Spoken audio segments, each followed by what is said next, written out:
Hello friends, আজকে খুবই সহজ পদ্ধতিতে আর খুবই টেস্টি একটা পালং পনিরের রেসিপি শেয়ার করব। এর জন্য প্রথমে কড়াইতে সাদা তেল দিয়ে পনিরগুলো হালকা একটু ভেজে নেব।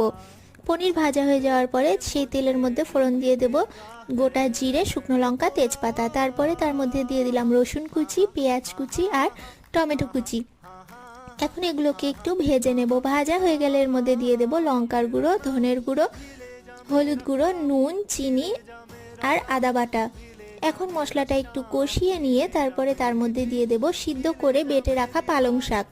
এখন এটাকে আরও 1-2 মিনিট নাড়াচাড়া করার পরে তেল ছেড়ে দিলে তার মধ্যে দিয়ে দেব জলটা ফুটে উঠলে দিয়ে দেব ভেজে রাখা পনির। তারপর এটাকে হতে দেব। এখন পালং পনির রেডি হয়ে গেছে। সব শেষে গরম মশলার গুঁড়ো, কসুরি মেথি আর বাটার দিয়ে নেড়ে চেড়ে নামিয়ে নিলেই রেডি পালং পনির।